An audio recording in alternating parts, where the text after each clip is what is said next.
is Sasha from thefandom.net, and here I have Mr. Pierce Brown. That's me.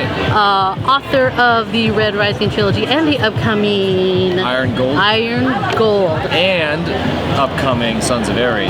Yes, comic graphic, comic book. And well, why don't you want to go ahead and start with that? Tell us about what... Well, the fun thing about the Red Rising world is how deep it is in terms of the visuals and the world building aspects. I mean, but the problem with it as well is you only get to see this bare surface of it a lot of times in Darrow. Yeah. The problem when you have one POV character is not being able to see the nitty gritty details in society. Because Darrow, when he can't really sneak in anywhere. He's a 7'2" monster, right? And the problem is he's fighting other 7'2" monsters. You can't really go through airport security when you're bigger than the airport security metal detector. Yeah. So what the fun thing is that the Sons of Ares graphic novels, which I'm doing with Dynamite, which will come out next year, is I get to investigate the origins of the Sons of Ares, but also talk about the smaller things in the Red Rising world. Talk about the Syndicate, which is the mafia type elements. Talk about trade routes, pirates, all these things, all the cracks in the civilization, which will be so fun to explore.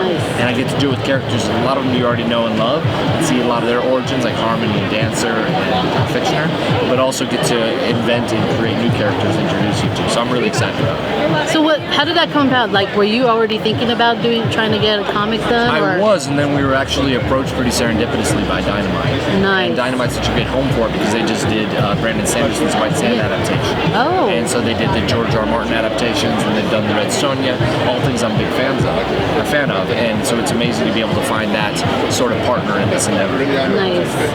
Wow. And I just get to nerd out and look at cool images. Oh, right. Yeah, that's amazing.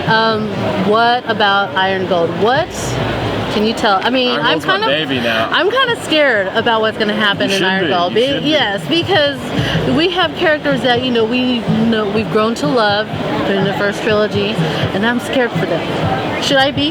Yes. I mean, you've read my books. Yeah. So, unfortunately.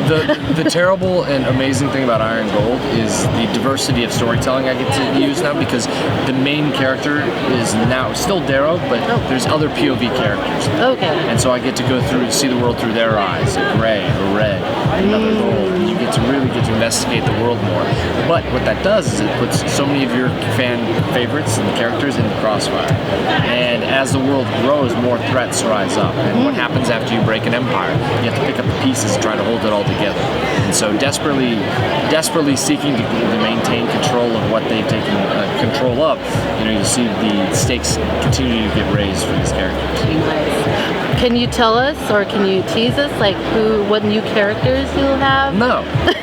Yes, maybe. One of them has been mentioned before, and no, I really want it to be a surprise. However, I'm going to say that two of them are, one of them is mid color, and then the other one is a low color. So two new characters that are people we have not met yet. Oh, really? Yeah, so it'll be a lot of fun. So it'll be all the people you still love and know, but also new ones.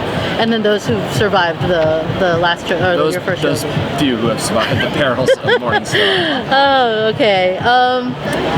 What was the challenge then of writing Iron Gold now that you've established yourself with Red Rising? The challenge, I'm so accustomed to Darrow's voice that sometimes I think of a story being very linear, because Darrow is like a screaming thunderbolt of velocity going through the chapters, right? Yeah. But then this has to be a little more nuanced, because I'm juggling 4 storylines. They all have to interweave and they come together at the right head. So it's actually much trickier storytelling, which is wonderful, because I want to be challenged as an author, and I didn't want to just keep repeating the same story. But I also, when I was going to go back to the Red Rising world, I wanted to make sure I had something to say, something to tell, and also that I could help myself improve as a writer. Yeah. So it's been such a fun journey so far. Very hard, but also very fun in terms of making all these stories sing as loudly as Darrow's. Yeah. So we're going to be getting like a really, it sounds like you're going to be hitting some characters that will be challenging for you. Will you be writing like from...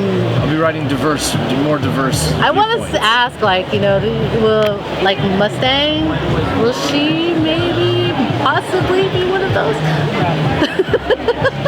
Who knows, apparently. If you have telepathic abilities, now's the time to use them.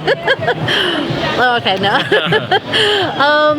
So we'll go a little.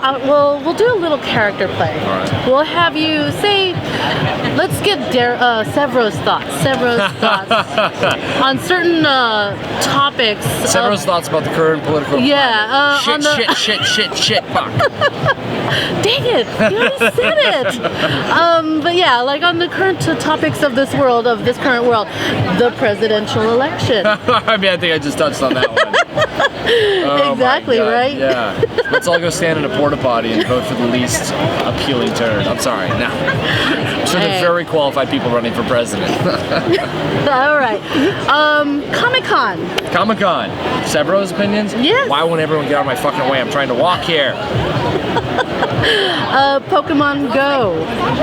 Why won't everyone get out of my way? I'm trying to walk here. And how about the Rio Olympics? The Rio Olympics from Severo's perspective? Yes.